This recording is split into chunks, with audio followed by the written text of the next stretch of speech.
Assalamualaikum warahmatullahi wabarakatuh. Apa kabar pemirsa TVRI Sumatera Selatan dimanapun Anda berada. Mudah-mudahan Anda selalu sehat, tetap semangat menjalankan aktivitas sehari-hari. Senang sekali hari ini saya Nada Nasyaya kembali hadir dan menjumpai Anda di Dialog Menyongsong Indonesia Maju dalam segmen Zona Tani. Hari ini kita akan membahas tentang biopori ini pemirsa, karena ketika musim hujan tentu curah hujan akan tinggi dan juga menimbulkan genangan air, banjir di beberapa daerah, di beberapa wilayah, di beberapa kawasan gitu. Kemudian juga ketersediaan air tanah juga semakin berkurang akibat minimnya daerah resapan. Nah, salah satu solusinya adalah dengan pembuatan biopori. Apa itu biopori? Hal inilah yang akan kita bahas di Zona Tani kita hari ini, lubang biopori, upaya atasi banjir. Pada pagi hari ini kita berbincang bersama dengan dosen bidang irigasi dan drainase Fakultas Pertanian Universitas Sriwijaya, ada Profesor Dr. Momon Spil Imanuddin SPMC. Apa kabar Prof? Baik, Alhamdulillah. Sehat, ya, Alhamdulillah. Terima kasih sudah berkenan hadir ke TVRI Sumatera Selatan. Hari ini kita ngomongin lubang biopori, upaya atasi banjir. Nah, mungkin pemirsa TVRI Sumatera Selatan juga saya perlu diedukasi dulu ini Prof terkait apa itu lubang biopori ini Prof. Baik, Assalamualaikum warahmatullahi wabarakatuh. Waalaikumsalam. Allahumma sholli ala sayyidina Muhammad wa ala ali sayyidina Muhammad. Jadi terkait topik pada pagi hari ini ya, menarik. Biopori ini kan orang taunya untuk pengendalian banjir di perkotaan atau dari segi sudut pandang orang-orang hidrologi ya. Tapi kita coba pada pagi hari ini sesuai dengan topik kita Zona Tani ya, dari perspektif orang-orang pertanian ya. Kalau dari perspektif orang-orang pertanian, maka biopori ini juga adalah suatu upaya ya, dengan cara membuat lubang ya, lubang di antara tanaman misalnya. Dan lubang itu dibuat dengan menggunakan bor biasanya. Jadi ada bor khusus yang dikenal dengan bor Belgi gitu ya, untuk tanah-tanah mineral. Nah itu berdiameter kurang lebih 10 cm ya. Jadi dibuat begitu lubang itu sampai kedalaman 1 meter sampai 1,5 meter.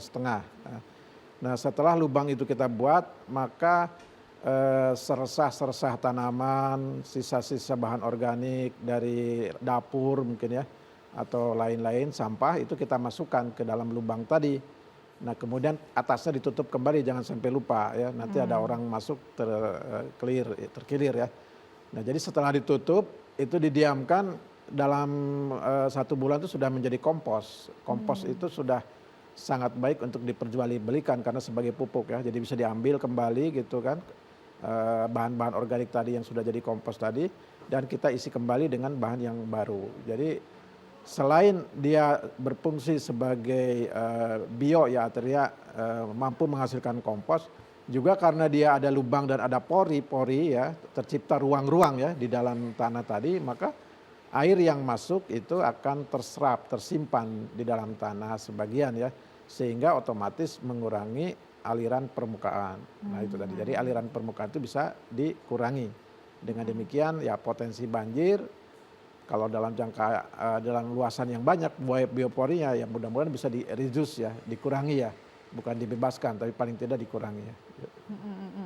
Jadi nanti lubang itu yang 1 sampai 1,5 meter ini ya Prof ya, kemudian ditutup itu ya? Di atasnya ditutup. Oh, jadi ditutup. si lubang tadi diisi oleh kompos atau bahan-bahan sisa-sisa makanan ataupun rumput-rumput kering sisa-sisa gitu ya? tanaman ya. Nah itu kalau murni untuk menjadi ada kan, dengan demikian kelembaban akan terjaga dan juga artinya jasa drainik dan lain sebagainya, mikroorganisme akan berkembang biak di situ, termasuk cacing tanah dan lain sebagainya, maka nanti akan menyuburkan tanah juga secara tidak langsung ya. Nah kemudian kalau sudah dikompos, boleh disimpan saja sebagai pupuk, atau mungkin kalau untuk di usaha bisnis ya kita ambil lagi, kita packaging gitu kan. Nah nanti ditambah lagi dengan bahan-bahan baru yang mentah lagi. Jadi ada sirkulasi di sebulan. Berapa lama itu didiamkannya itu Prof? Ya saya kira dalam 1 bulan cukup ya. Nah itu biopori dari perspektif pertanian ya. Juga dengan adanya biopori ini, itu kelembaban tanah itu bisa lebih terjaga. Ada tanaman seperti tanaman sawit dan lain sebagainya itu, pada saat musim kemarau itu dia masih agak lembab ya. Karena dia pada akhir musim hujan dia nyimpan air kan. Karena ada lubang-lubang di bawah. Air hujan itu jatuh masuk ke dalam lubang-lubang tadi, tersimpan ya, tersimpan. dan akhirnya dia bisa membuat moisture condition atau kelembaban tanah di zona akar itu menjadi lebih tinggi sehingga dia bisa menghemat irigasi di saat musim kemarau. Nah, itu juga dari segi irigasi ya, perspektif irigasinya begitu. Nah, kalau untuk orang-orang civil engineering itu ya dia tidak melihat untuk pertanian, murni untuk menyimpan air. Langsung saja di pekarangan itu dibuat paralon. Oh, pipa Paralon ya? ya, Pakai pipa paralon yang diameter 10 cm bisa saja diameter 12 inch. Dimasukin ke lubang itu? Dimasukin tapi dilubangi dulu sehingga air dari sampingnya bisa masuk kan. Di lubang ya, dikasih lubang yang banyak permukaannya merata baru dimasukkan ke dalam tanah. Oh, jadi nggak masukin sampah ya di situ? Nggak masukin maksudnya? sampah dia, Organik langsung ya? aja untuk nampung air betul. Oh, Kemudian benar-benar. di atasnya ada tutup juga, tutup paralonnya, kemudian ada lubangnya juga supaya air bisa masuk gitu ya. Paling-paling perawatannya ya 1 tahun sekali dicek kalau ada penyumbatan dan lain sebagainya. Oh, iya, Jadi iya. betul-betul untuk nyimpan air begitu. Jadi itu juga bisa dimanfaatkan di bahu-bahu jalan ya, atau juga di sistem jaringan drainase yang ada di Kota Palembang. Dasar saluran itu bisa kita buat. Oh, iya. Jadi semua dasar saluran yang ada di Kota Palembang itu sebaiknya dibuat lubang-lubang ya, lubang-lubang yang ada poros tadi. Misalnya jarak 2 meter ada lubang, 2 meter ada lubang. Sehingga tidak mengganggu badan permukaan yang lain. Kayak di tengah-tengah kota gitu ya, Prof? Bisa Atau di pinggir-pinggir pekarangan ya. jalan, atau? Di pekarangan misalnya pekarangan rumah, pekarangan fasilitas pabrik, mungkin di masjid ya, di depan masjid, di depan perkantoran, di depan hotel itu kan wajibkan aja membuat gerakan 1.000.000 lubang pori ya, Oke. 1.000.000 lubang pori di Kota Palembang. Itu bisa terwujud itu ya.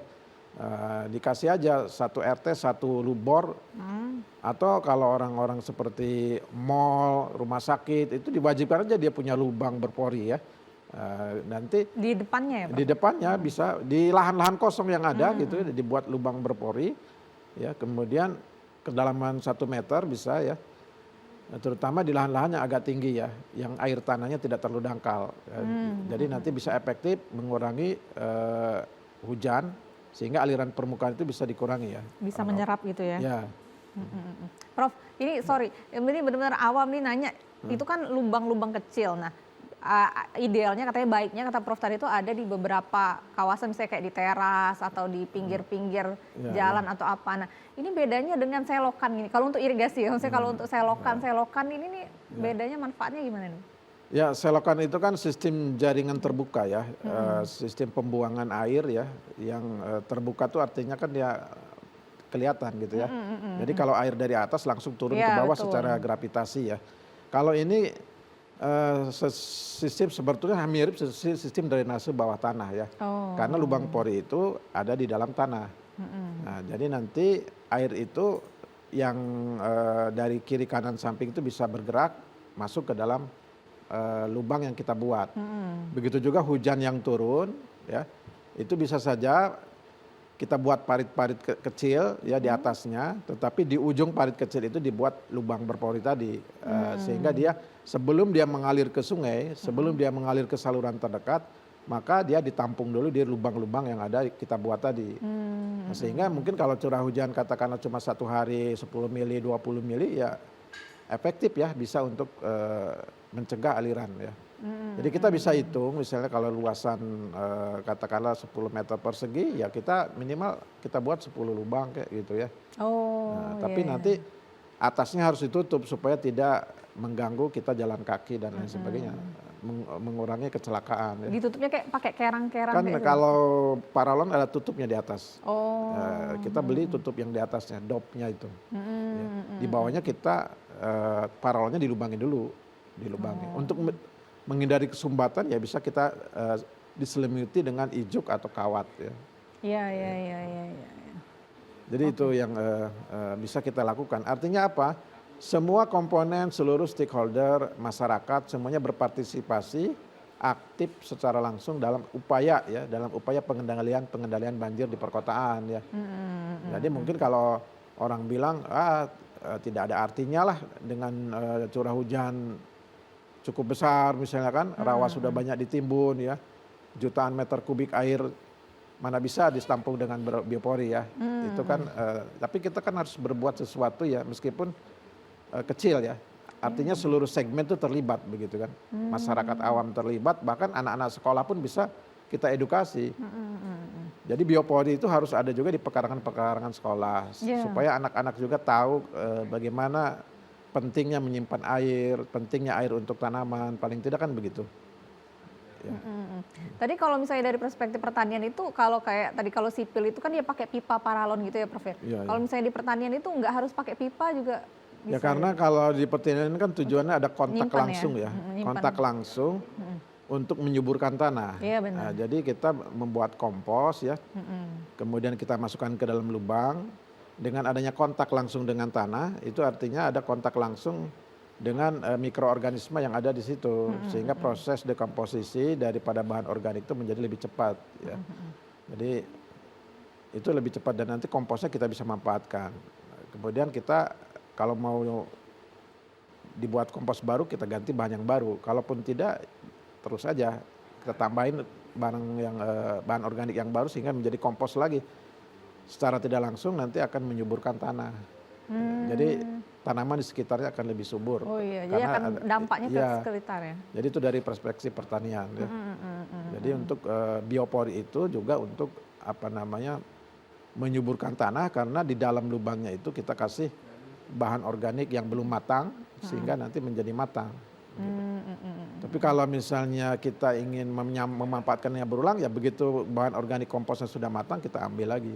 Sebagian diambil, sebagian menjadi pupuk di situ, maka kita gunakan lagi barang yang baru ya terus bergulir gitu ya. Bagusnya ini berapa jaraknya ini Prof? Kalau misalnya untuk pertanian untuk suburan tanah gitu. Tergantung kawasannya kah, apa perkebunannya atau? Ya macam-macam ya tergantung ketersediaan lahan yang masih ada ya. Kalau misalnya kita tanam sawit jadi antar gawangan sawit ya. Misalnya kan tanaman sawit itu lebar dan luas ya. Itu satu tanaman itu bisa 5 lubang gitu ya. Kalau untuk sawit ya. Deket-deket ya Prof? Ya piringannya di situ ya. Menuruti piringan daripada zona akar tadi kan. Kalau misalnya tanaman-tanaman yang lebih kecil gitu ya mungkin lebih rapat lagi ya. Itu tidak ada masalah gitu ya. Minimal per 2 meter kita buat 1 lubang, 2 meter 1 lubang. Itu tidak masalah itu. Per 2 meter itu Ya, per untuk 2 meter, perkebunan kayak sawit gitu ya Prof ya. Kalau misalnya kayak di teras-teras rumah gitu Prof? Ya teras-teras rumah kita buat aja per 1 meter bisa, per 2 meter juga bisa. Ya. Yang penting dari segi keamanan, ya, jangan sampai kita buat lubang di betul-betul daerah tapak untuk jalan gitu kan. Nah, jadi kita lihat space yang tersedia, ruang tersedia, ya. Kalau ya ideal bisalah per 1 meter begitu ya, 1 meter. Sampai kedalaman 1 meter atau 1,5 meter kan. Itu saya kira udah memadai ya untuk kita aplikasikan di pekarangan-pekarangan rumah. Tinggal sekarang pemerintah yang memfasilitasi paling tidak ada 1 lubang bor atau ada satu set bor tanah itu diberikan cuma-cuma di 1 RT kan. Iya. Sehingga nanti Pak RT bisa meminjamkannya keliling ke setiap rumah. Ya, rumah Prof, ya. Jadi minta izin kepada pemilik rumah untuk kita membuat lubang berpori atau pori-pori tadi ya. Tentu ini ada upaya biaya sih sebetulnya, tapi itu nanti pemerintah kota seperti apa modelnya kan. Nah, bisa aja mungkin ada volunteer atau mungkin masing-masing rumah itu membuat sumbangan dan lain-lain untuk biaya pembuatan bor ya. Jadi kita buat opsi kalau mau dibuatin oleh RT mungkin biayanya 1 lubang katakanlah 5.000 ya. Tapi kalau misalnya tuan rumah mau membuatnya sendiri ya ini bornya dipinjamkan selama 2 hari gitu.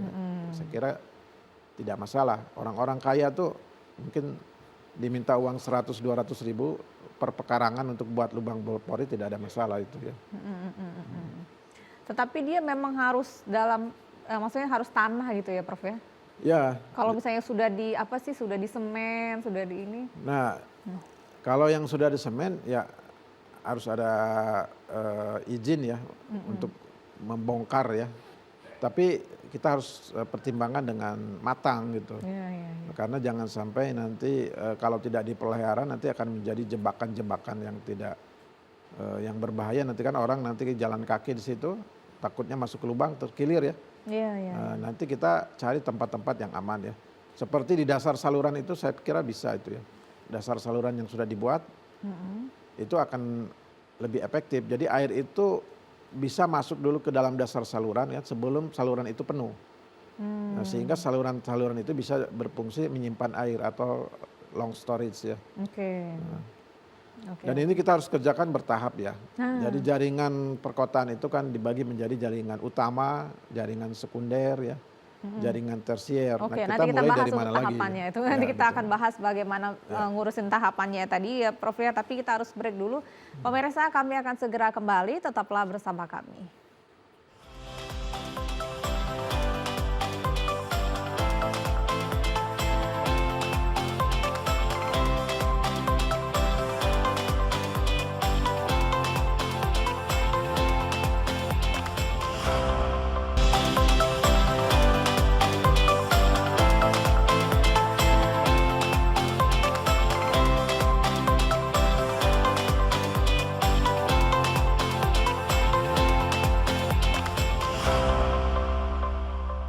Terima kasih pemirsa, Anda masih bersama kami di Menyongsong Indonesia Maju Zona Tani. Pada hari ini masih membahas tentang lubang biopori, upaya atasi banjir. Anda dapat bergabung bersama kami di line telepon di 0711 311 454 atau kirimkan pesan singkat ke nomor telepon yang tertera di layar kaca Anda.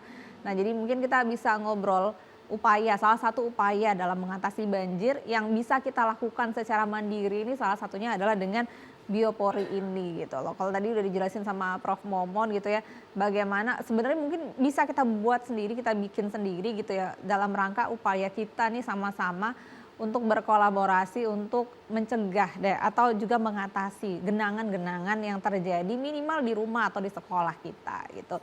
Nah, tadi kata Prof Momon tadi ada tahapan-tahapan gitu ya. Bagaimana tahapan-tahapannya ini, Prof? Ya maksudnya begini ya, jadi kita tuh ada pembagian peran ya, jadi siapa mengerjakan apa, artinya kita pun dari lapisan bawah, masyarakat pun harus ada peran di situ. Maka paling tidak untuk lapisan masyarakat yang paling rendah itu ya, itu adalah dengan membuat biopori. Artinya apa? Kita terlibat langsung di dalam program rainfall harvesting, jadi memanen air hujan. Intinya kita cegah sedini mungkin aliran permukaan. Jadi kita daerah-daerah yang tinggi itu jangan sampai secepatnya atau langsung memberikan kontribusi air ke daerah yang di bawahnya. Misalnya orang developer nih, nimbun rawa ya. Jangan sampai air hujan yang dari lahan dia yang sudah ditimbun tadi itu langsung begitu hujan langsung ngalir ke bagian di bawahnya. Iya, betul. Akibatnya di bawahnya itu kebanjiran. Pak, dulu saya tidak ada banjir di sini, tapi setelah ada perumahan di sebelah, saya banjir. Nah, berarti kita harus tanggung jawab nih pada saat kita reklamasi lahan 1 hektar misalnya yang ditimbun, maka kita harus wajib menyediakan berapa air yang bisa dipanen dari rawa yang ditimbun tadi. Boleh melalui kolam retensi atau pekarangan menggunakan biopori tadi ya. Sehingga hujan itu hari pertama, hari kedua itu diupayakan jangan sampai lari ke tempat lain, bisa diserap semuanya oleh lahan yang dia timbun tadi. Nah, itu maksud dari tahapan-tahapan tadi ya. Kemudian yang kedua, di dalam sistem drainase perkotaan itu kan ada namanya drainase utama. Itu kita punya Sungai Musi. Sebelum ke Sungai Musi itu ada sungai-sungai yang di bawahnya, ada mungkin Sekana ya. Dari Sekana juga ada kemudian saluran-saluran yang lainnya.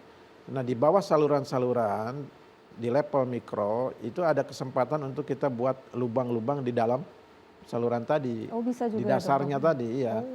Sehingga air itu kecepatannya bisa dikurangi.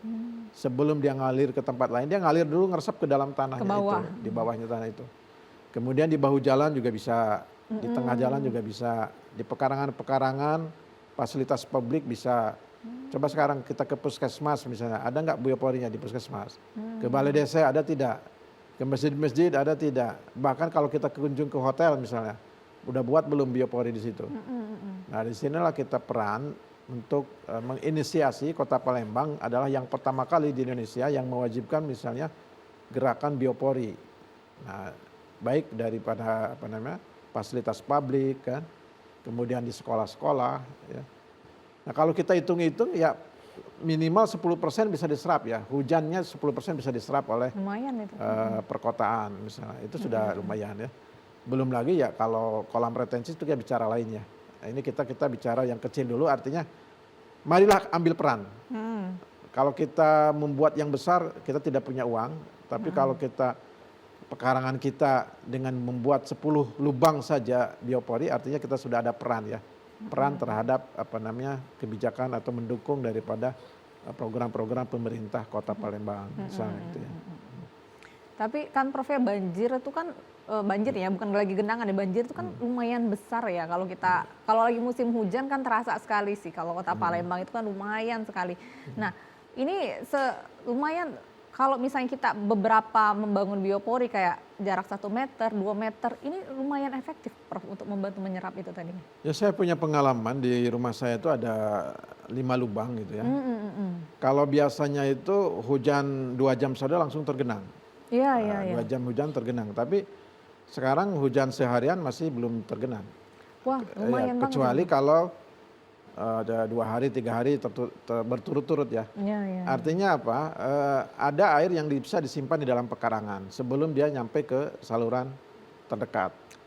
Nah, jadi inilah yang kita kasih edukasi kepada publik bahwa berusaha untuk menghambat aliran semaksimal mungkin, terutama air hujan jangan sampai langsung begitu masuk ke dalam pekarangan langsung terbuang ke badan air. Nah, itu konsepnya ya.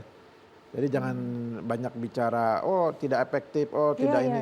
Ya, yang penting itulah yang bisa diambil peran kita sebagai warga. Ya, minimal selain menjaga kebersihan lingkungan. Ya. Itu dari perspektif daripada drainase. Kalau dari perspektif pertanian sudah jelas. Ya, selain bisa menjaga kelembaban tanah, juga bisa produksi pertanian itu bisa lebih panen itu bisa lebih teratur ya. Kalau biasanya kan panen itu musim durian, musim buku, musim apa itu. Nah, dengan pengaturan kelembaban tanah ini di mana distribusi kadar air itu hampir merata dengan pemanfaatan biopori, maka produksi itu bisa lebih baik dan lebih terjaga ya.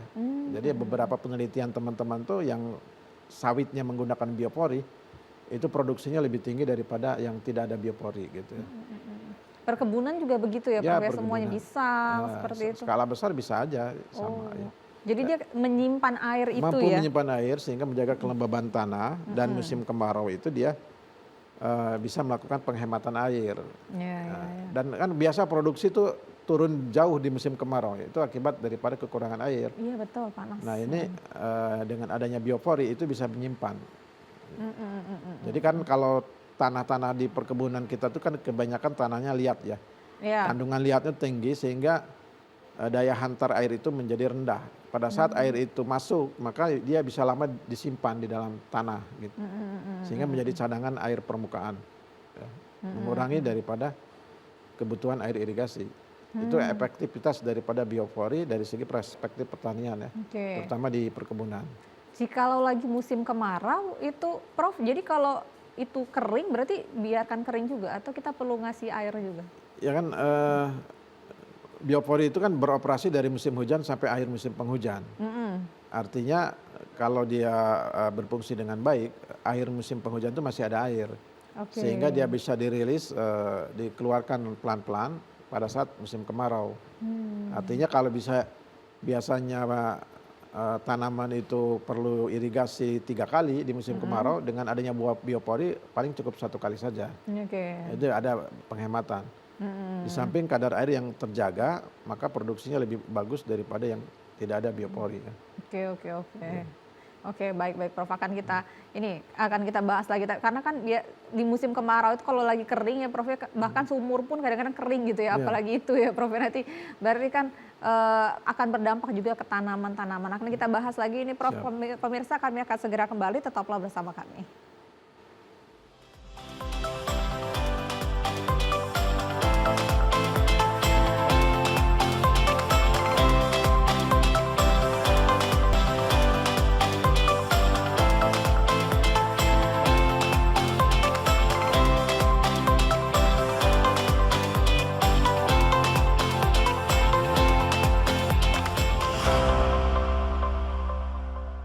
Terima kasih pemirsa, Anda masih bersama kami di Menyongsong Indonesia Maju Zona Tani. Hari ini Anda dapat bergabung bersama kami di line telepon di 0711311454 atau kirimkan pesan singkat ke nomor telepon yang tertera di layar kaca Anda. Tema kita hari ini adalah lubang biopori, upaya atasi banjir. Dan sudah ada beberapa pesan yang masuk, saya akan membacakan beberapa pesan yang masuk. Ini dari Kania di Oku, Prof. Mau nanya bagaimana sistem biopori ini bisa dibuat secara sederhana untuk perkarangan rumah atau perkantoran.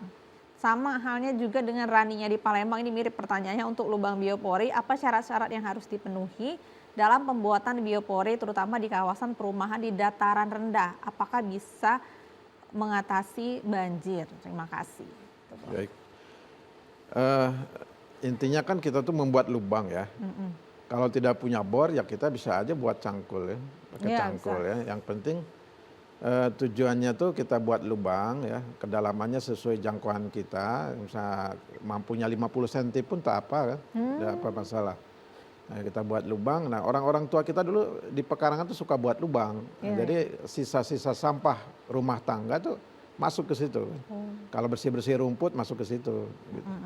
Nah lama-lama kan nanti naik-naik ke atas ya, nah, kemudian kalau sudah penuh ditutup sebentar bagian atasnya, kemudian dibiarkan 1 bulan kemudian sudah bisa menjadi kompos ya, artinya sudah bahan-bahan organik tadi sudah siap untuk menjadi pupuk ya, kemudian dibuka lagi, terus bergulir begitu, artinya tidak ada yang tidak bisa gitu, ada jalan, jangan sampai saya tidak ada bornya nih, beli bornya di mana gitu, ya udah pakai cangkul saja digali, ya. Kedalamannya sesuai batas kemampuan. Bisa 50 cm pun tidak apa-apa. Ya.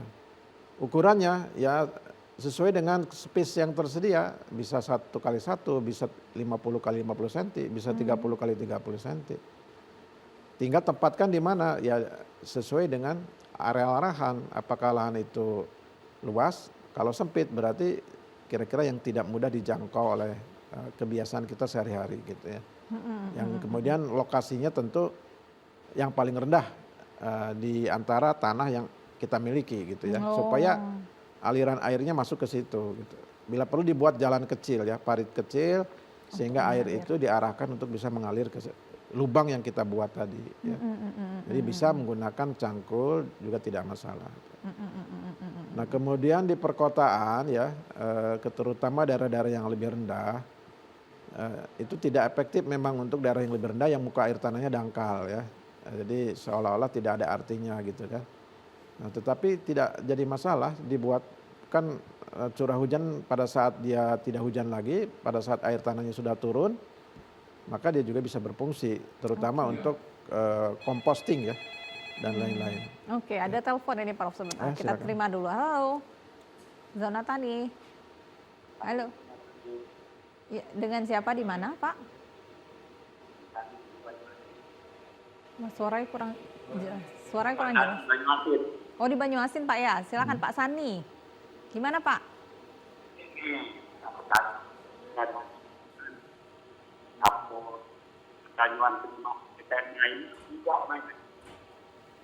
Maaf Pak, suaranya kurang terdengar jelas. Ini aku tidak bertanya, ini aku tidak. Ya Pak. Silakan. Ya, silakan bertanya, Pak. Nah, pelan-pelan pada karet itu dibanding sama dulu sama ini lain. Kalau sama dulu kan tanaman karet itu tidak mudah mati. Tapi sekarang mulai tanam sampai ke produksi, guyur mati kan apalah jangan salahnya. Di WA benar. Oh, suara mungkin kurang jelas Pak. Apa boleh kirimkan pesan singkat Pak, WA Pak? Oh. Iya, kalau zaman dulu kenapa nih Pak? Maaf. Kalau zaman dulu tanam pohon karet itu kan tak mati ya. Oh, pohon karet. Oke. Nah sekarang ini mulai kita tanam sampai masih produksi guyur mati terus nih. Mati kalau karetnya. Oh, oke. Gugur daun, karet ya.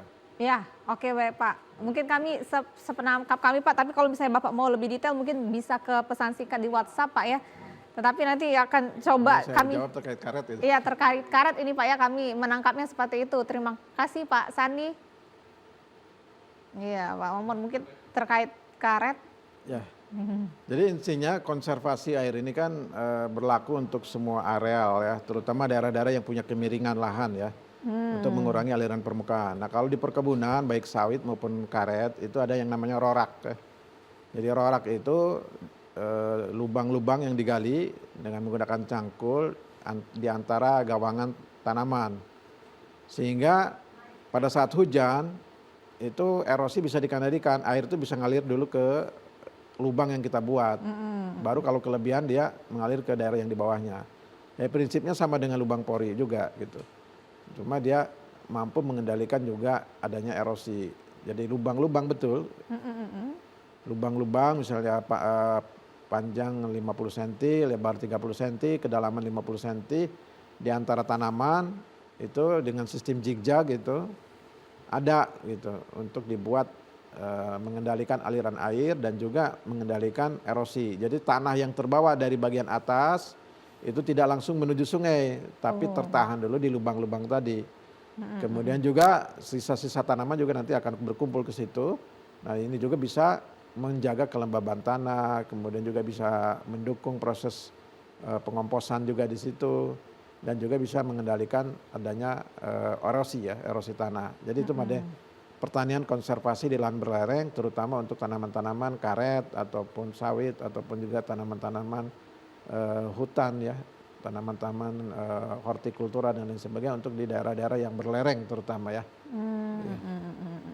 Oke, Gitu jadi saja. seperti itu ya mungkin Pak Sani, kalau misalnya Pak Sani ingin bertanya lebih lanjut boleh ke pesan singkat melalui WhatsApp ya Pak ya, ke nomor telepon yang tertera di layar kaca ya Pak ya. Jadi terkait tanaman karet mungkin perbedaan dulu juga dan sekarang, tetapi ini soal resapan air lebih seperti itu ya Prof ya. Oke, nah Prof, kesalahan apa ini Prof yang mungkin sering tidak disadari atau untuk orang-orang yang mungkin awam yang baru ingin membuat biopori ini nih Prof? Ya kita harus paham betul sih tujuannya untuk apa ya.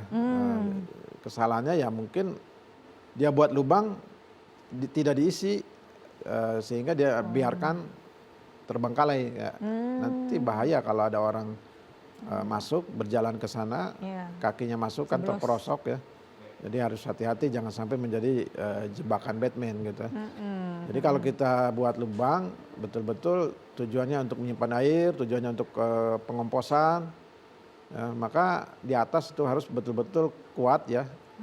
Kalau dipijak itu tidak rontok ya. Iya, iya. Ya sehingga secara keamanan safety-nya bisa terjamin gitu ya.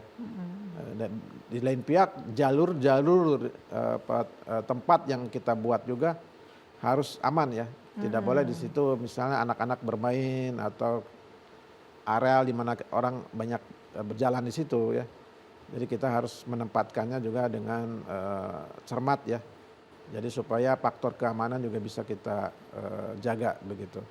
Jadi itu yang pertama ya.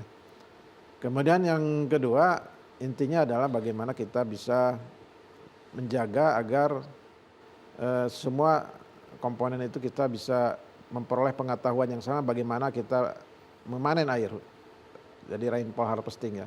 Intinya adalah memanen air hujan. Ya. Jadi tidak hanya biopori, sebetulnya ada namanya sumur resapan juga gitu. Iya, Sumur resapan itu yang lebih besarnya. Bagi orang-orang yang punya tanahnya lebih luas ya harus didukung dengan sumur resapan.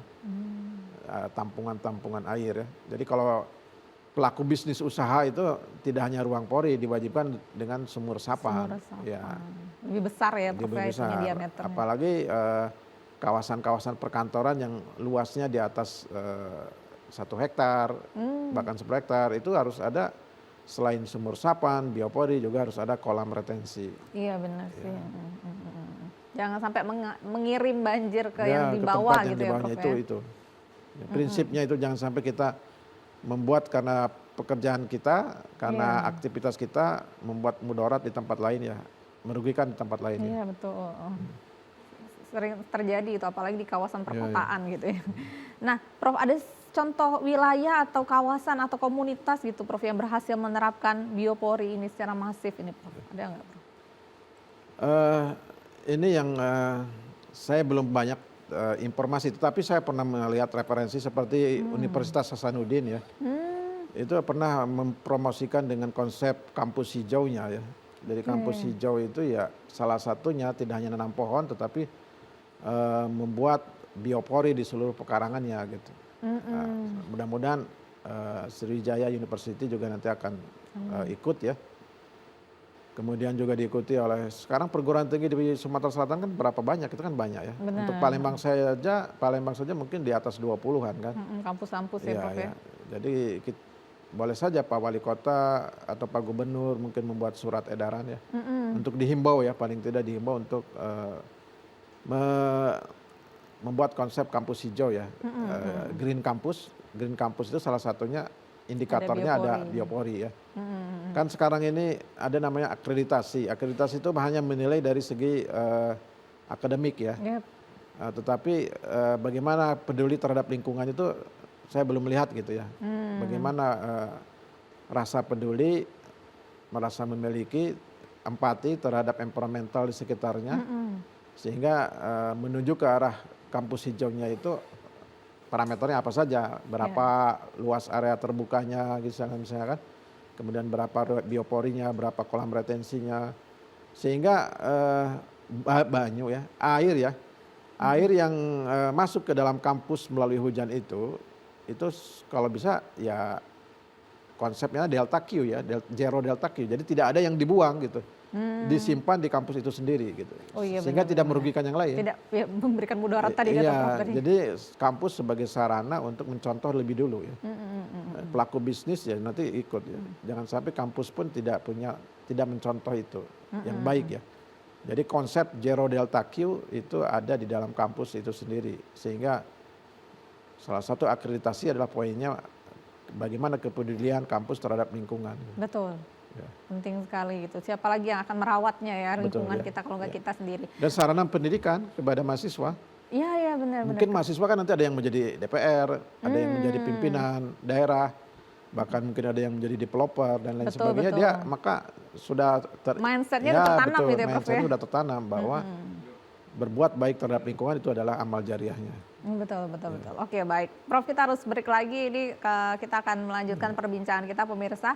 Nanti masih ada di segmen terakhir, kami akan segera kembali. Tetaplah bersama kami.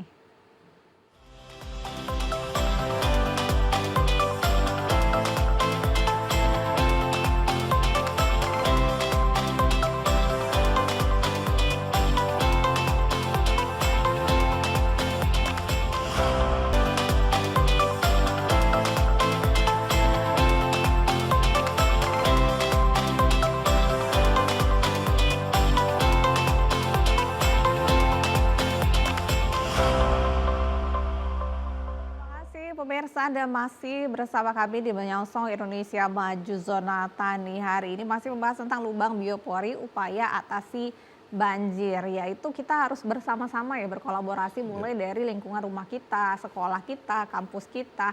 Ini yang mungkin bisa kita lakukan untuk bersama-sama mengatasi banjir ini. Nah, Prof, jikalau mungkin memang di suatu kawasan itu tidak dalam bentuk perkebunan ya, tidak ada tanaman atau apa, kemudian juga tidak banjir lah, tidak ada genangan di situ. Apakah memungkinkan juga kawasan tersebut perlu dibuat biopori ini? Ya semuanya ya, karena itu kan tujuannya untuk memanen air hujan. Sebanyak mungkin air hujan bisa diserap dalam tanah, maka itu adalah wujud kepedulian kita untuk menyimpan air di musim kemarau paling tidak ya.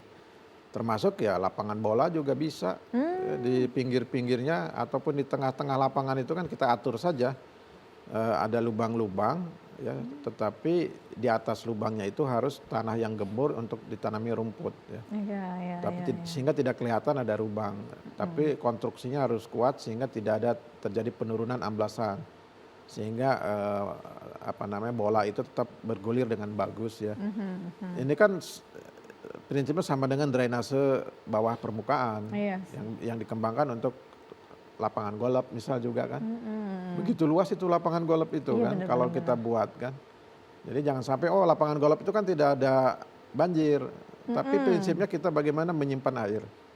Ya, jadi kita simpan air itu sebanyak mungkin, jangan sampai langsung ngalir ke badan air setempat. Ya. Jadi kita mengurangi travel time atau waktu tempuh daripada air itu, sehingga yang biasanya misalnya air itu sampai ke sungai, sampai ke saluran itu dalam waktu 30 menit, maka kita dengan membuat biopori di seluruh areal itu waktu tempuhnya bisa menjadi 2 jam atau bisa menjadi 1 hari. Sehingga dia ada waktu ya untuk tidak terjadi lompatan debit banjir ya. Itu prinsipnya ya. Jadi dimanapun bisa untuk buat pori dan kita upayakan harusnya. Benar. Jadi menjadi budaya gitu ya Prof ya, untuk menjaga lingkungan ya. Makanya harus ada gerakan biopori di sekolah-sekolah, terutama di SD ya, SD, SMP, SMA tidak masalah. Dari sejak SD, dari sejak pendidikan dasar ya, anak-anak diperkenalkan dengan apa yang dimaksud dengan biopori. Ya. Kemudian mari kita buat biopori pekarangan yang ada kan, kita tunjukkan, kita contohkan sehingga mereka juga dianjurkan untuk membuat juga di rumah masing-masing kan. Nah, ya, itu akan sangat mudah bekerja sama dengan Diknas ya. Jadi nanti pelajar itu tinggal dicek kalau di rumahnya bioporinya belum ada, maka tidak dikasih nilai atau mungkin PR-nya tidak diperiksa gitu.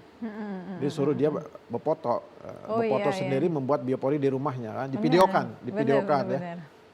Belajar untuk membuat konten tapi konten yang positif. Masing-masing anak ya.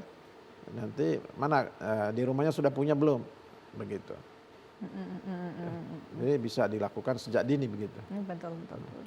Ada jenis tanah khusus nggak ini Prof untuk kita mengebor ini untuk bikin biopori ini? Biopori bisa dibuat di seluruh jenis tanah ya, tetapi untuk tanah-tanah yang remah, yang mudah rontok ya, berarti kita harus ada casing di situ. Casingnya itu ya tadi paralon itu, jadi casingnya paralon yang sudah dilubangi, dikasih ijuk penutup, maka bisa strukturnya menjadi kuat. Itu untuk tanah-tanah yang berpasir atau punya struktur yang remah, yang mudah longsor ya. Iya benar. Tapi kalau tanah-tanah yang liatnya tinggi, lengket gitu ya mungkin tidak perlu pakai casing ya, bisa saja. Cukup dengan casing bagian atas saja, supaya untuk membuka ya, buka tutupnya. Jadi casing bagian atas saja cukup ya. Tapi kalau tanah-tanah yang remah, yang bisa longsor itu harus menggunakan casing sampai dasar begitu. Jadi semuanya bisa ya Prof ya? Bisa lokasi, ya. Makanya dengan edukasi ya, edukasi, sosialisasi dan kemauan ya. Ya, jadi komitmen, kemauan ya. Nanti Pak Wali Kota harus ada leading sektornya siapa, di bawah Kementerian PUPR, yang di bawahnya adalah sumber daya air, sehingga nanti dia membuat surat edaran, kemudian melakukan monitoring, pengawasan kan. Ya, nanti perguruan tinggi bisa membantu dalam hal sosialisasi teknologi gitu. Ya, bimbingan teknisnya kita. Edukasi juga ya. Edukasi juga bisa kita menggunakan jasa tenaga ahli daripada para perguruan tinggi ya. Tadi jadi muatan kurikulum lokal, muatan lokal gitu ya untuk bisa di sekolah-sekolah gitu ya Prof ya. Lokal.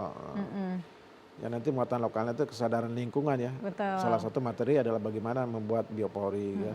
Karena itu perlu ditanamkan kata Prof tadi ya. Ini dampaknya jangka panjang gitu. Betul. Pendidikan usia dini ya. Benar. Nah Prof, jika ada desa atau RT atau kelompok tani gitu ya yang ingin memulai gerakan ini, gerakan biopori ini, apa yang langkah pertama yang paling realistis yang harus kita lakukan? Yang pertama kesiapan lahan, kemudian jenis tanaman apa yang mau diupayakan ya, yang dikelola. Kalau tanaman tahunan itu akan mudah karena jarak tanamnya kan tidak berubah-berubah ya, sehingga kita bisa mendesain di mana letak biopori maupun letak rorak ya, atau lubang-lubang tadi. Ya. Jadi biasa untuk tanaman-tanaman perkebunan, terutama yang punya lahan yang punya kemiringan gitu ya. Ya, kemudian kalau untuk tanaman-tanaman semusim itu bisa dilakukan pengeboran ya. Pengeboran dilakukan secara sementara ya, nanti bisa ditimbun kembali begitu. Jadi selama periode tanam begitu kan. Tujuannya untuk menyimpan air ya, konservasi air. Konservasi air terutama untuk daerah-daerah yang sulit dijangkau oleh saluran irigasi ya. Sehingga yang mungkin semata-mata airnya bersumber hanya mengandalkan curah hujan. sehingga dia bisa memanfaatkan curah hujan itu untuk kebutuhan air irigasinya. Jadi itu adalah upaya untuk menyimpan air. Seperti katakanlah buat tembolok buatan ya. Kalau tembolok. angsa ada temboloknya, jadi kita Benar. simpan air di situ. Kemudian dilepas sedikit demi sedikit gitu. Terus kayak kata Prof tadi gitu ya, mungkin bisa patungan untuk beli bor kayak gitu ya, karena ini kan kelompok ya Prof ya, Ya. memudahkan. Ya kelompok-kelompok masyarakat tuh harus ada pembinaan gitu, Oh, iya, supaya benar. dia punya kesadaran terhadap lingkungan. Kerjasama Pak RT berkolaborasi dengan pengurus masjid. Saya kira kalau pengeluaran untuk biopori atau pembelian bor yang memang untuk kemaslahatan umat, saya kira tidak masalah penggunaannya kan. Karena masjid itu tidak hanya beribadah, tetapi juga untuk sarana sosial. Sarana sosial itu yang mencakup pemeliharaan lingkungan. Nah, jadi asal kesepakatan bersama menggunakan dana masjid untuk biopori tidak masalah, ya, karena itu perbaikan lingkungan, ya, untuk lingkungan dan juga untuk kemaslahatan umat ya. Oke, baik. Prof, terima kasih banyak ya Prof ya. Ini juga salah satu sarana dari TVRI Sumatera Selatan juga untuk mengedukasi dan mengajak gitu ya Prof ya, Betul, ya. untuk mencintai Encourage. lingkungan ya. Ya. Untuk kita bersama-sama minimal dari kita, dari lingkungan rumah kita dan juga dari lingkungan mungkin sekolah kita atau universitas kita. Terima kasih banyak Prof sudah Terima berbagi kasih, ya, ilmu dan sama-sama. pengetahuan ini. Pemirsa, inilah akhir perbincangan kita. Mari kita bersama-sama menjaga lingkungan kita. Jadi tanggung jawab kita untuk mencegah banjir ini kita bisa berkolaborasi, bukan hanya tugas pemerintah, tetapi ini juga menjadi tugas kita semua, mulai dari diri kita, mulai dari rumah kita. Mewakili kerabat kerja petugas, saya Radana Syah pamit. Terima kasih. Wassalamualaikum warahmatullahi wabarakatuh dan sampai jumpa.